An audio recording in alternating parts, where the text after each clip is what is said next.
First, I'd like to share the more mundane details of my relationship with this substance, the basic logistics of my ketamine usage and its effect on my life. I've been a habitual user of K for over a year and a half, imbibing on an almost daily basis during this time. Initially, my usage was limited to occasional dramatic full-on sessions, 75 to 100 milliliters IM, every few weeks, resulting in awe-inspiring profound journeys that were more fascinating than enjoyable.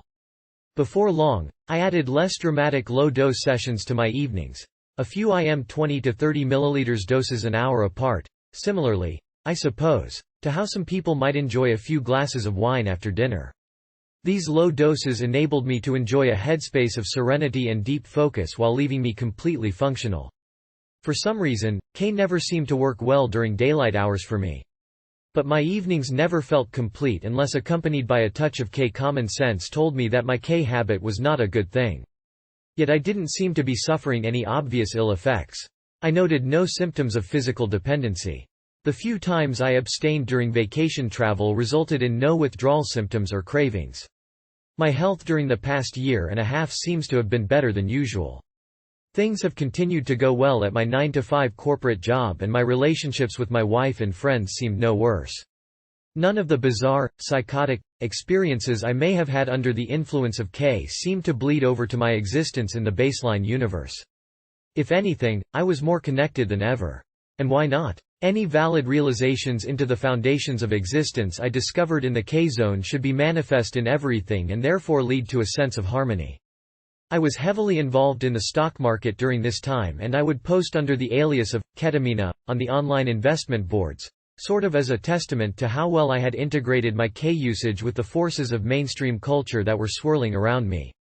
This raised the occasional virtual eyebrow, and when questioned gave me the opportunity to coyly credit my stock market successes to my drug-induced insights. This was only half true at best. But the bottom line was that I couldn't find a reason to cease my love affair with K other than the fear of possible long-term health consequence to my physical state. Health-related side note. While K synergizes pretty well with most psychedelics I've ever tried, I did not like the way it was potentiated when used in conjunction with DXM, alcohol or antihistamines.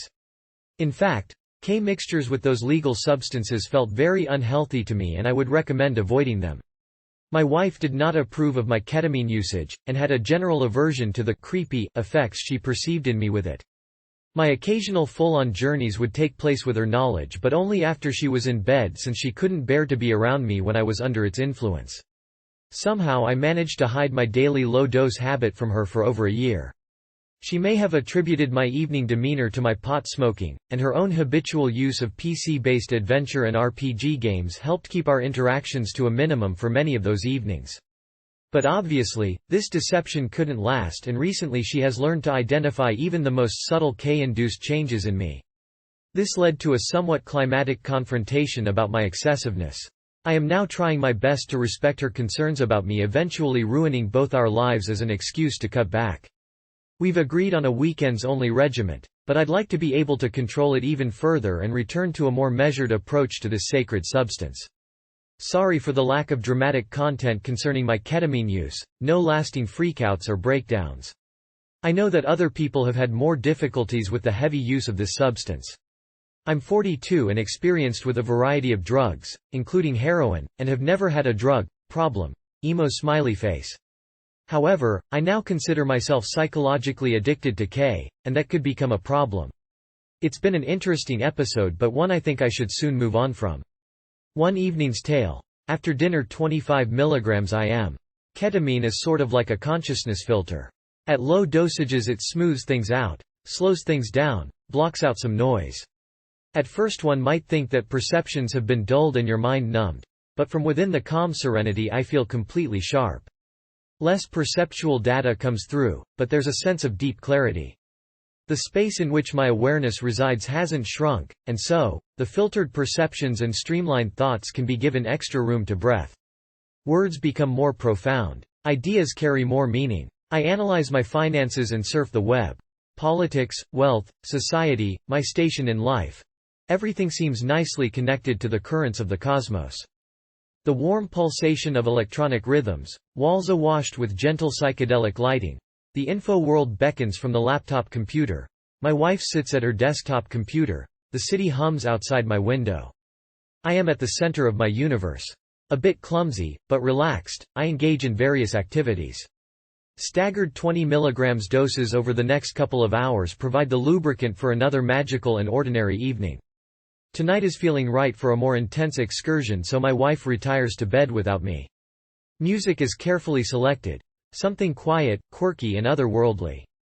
I neaten things up around the place and prepare 2 shots, 35 mg and 50 mg, and I settle into the couch, sitting upright, eyes open. I take the 35. The act of injecting is a welcome ritual. There's something empowering about shooting a mind-altering substance so directly into the body. My focus returns to the screensaver on the large monitor across the room from me. Its parameters have been tweaked to create the most mesmerizing patterns. The rest of the room is lit by 2 mirror balls. The rotating reflections are organic and natural, using rubber bands instead of motors. Disassociative? Reassociation is what is happening here. Old associations break down, new ones are discovered. The patterns on the screen, the sounds, my thoughts, the meanings, everything I am perceiving, all the elements can be rearranged, connected along new lines, woven into new forms. The music seems to be in sync with the monitor images whose geometric patterns describe perfectly the economic forces that are shaping the internet economy and the global flow of information and wealth. Set and setting has allowed things to come together nicely. My life is at some kind of pinnacle and I'm in the center of it all. I reach forward and give myself the final 50 mg injection. At some point ketamine seems to disassociate me from anything external. This doesn't seem important. Reality is created by whatever is in my mind, whether or not something from the outside is trickling in. There is plenty of material to play with. I see vast hierarchies of organization, simple elements of infinite existence flowing with design on so many interrelated levels. The machine that orchestrates this is on automatic and there seems to be an order to things. I am just one of an infinite number of relatively insignificant points. At this moment I'm just some kind of cog in the wheel, like a single bit of data in a supercomputer, a minuscule element amongst countless others, in motion, simply functioning as part of a grand scheme. But this tiny insignificant point of consciousness is also intrinsically connected to its own transcendental nature. Through dimensions of time and space this little bit of existence expands into omniscient realms. There are fantasies that I surely project along the way. Levels of existence where other aspects of consciousness also live. There are relationships, processes and plots at different levels of varying complexity. At higher levels of existence dramas unfold with apocalyptic proportions. I go with it, finding comfort with the familiar emotions of survival and purpose. In some scenarios, the fate of the universe hinges on the direction that my consciousness is now heading.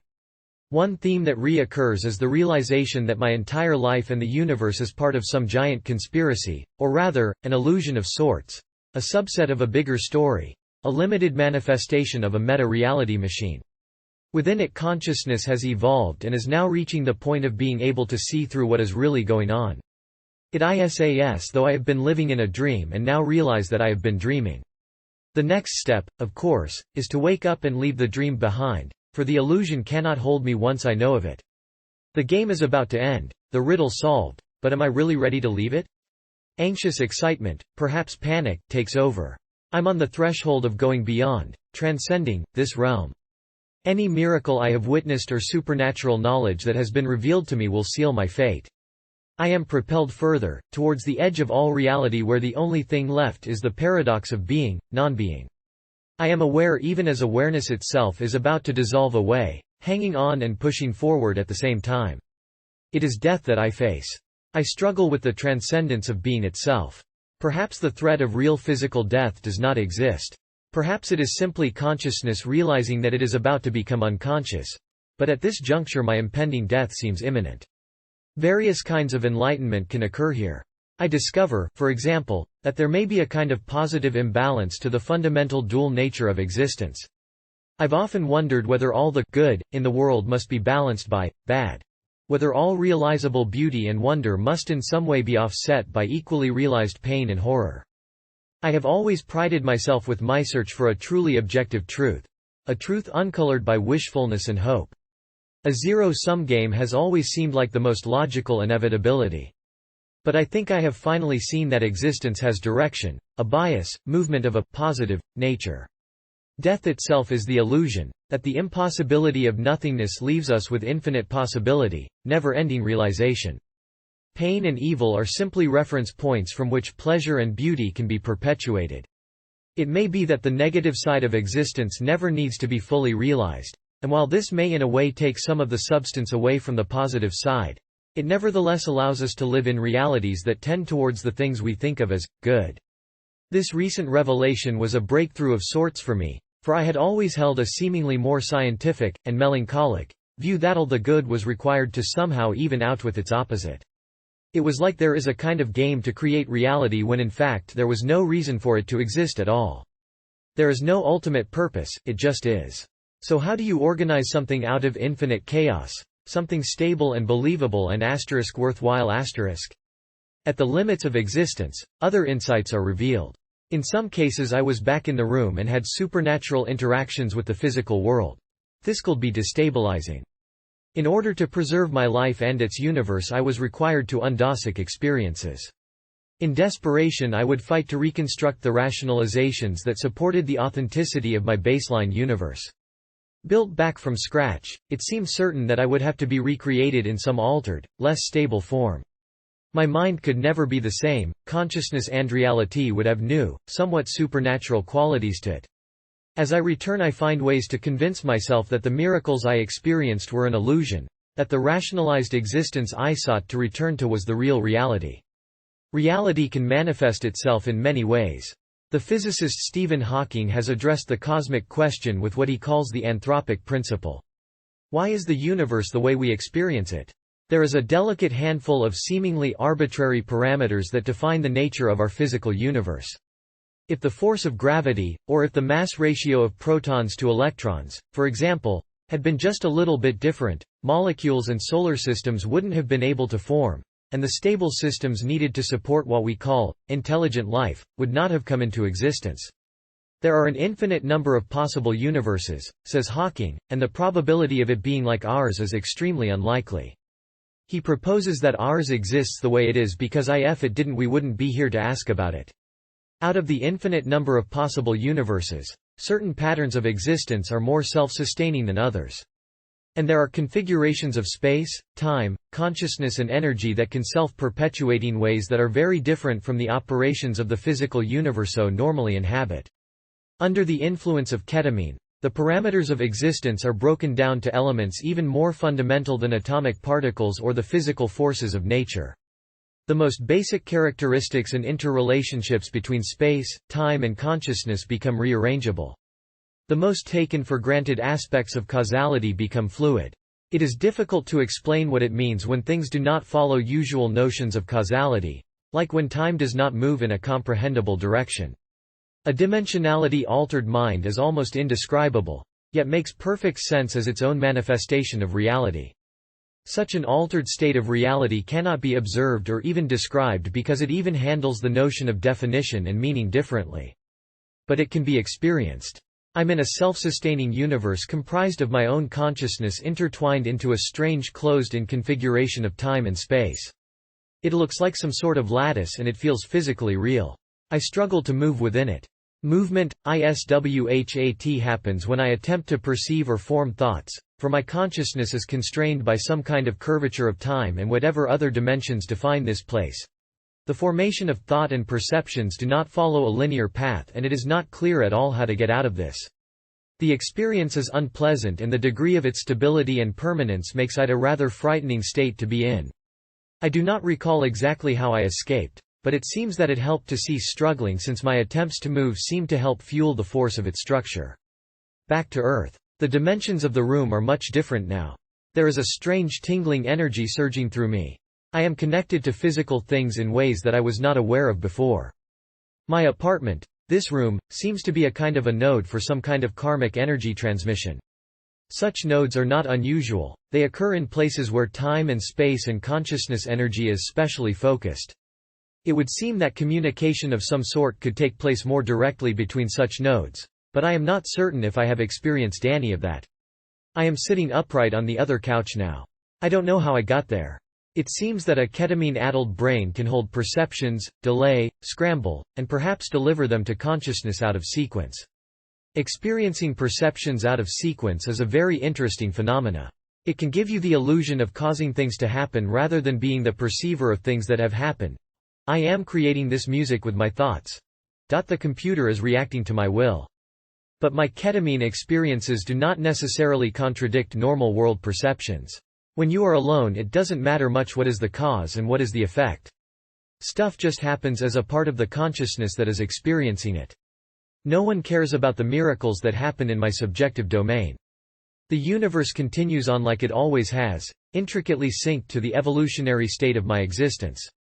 But what really happened? Within the space of my own consciousness and the energy of my thoughts, are the universes created within me any less real than the one my body resides in? We know that each cell of an animal organism contains the DNA blueprint for its entire physical self. Likewise, perhaps each individual consciousness contains the ultimate blueprint for reality and existence. When exploring oneself at the most fundamental levels of existence, it would seem that one is exploring the very nature of existence itself. Should not the fundamental truths of my own being hold true for all? Many questions remain. Many gaps to fill.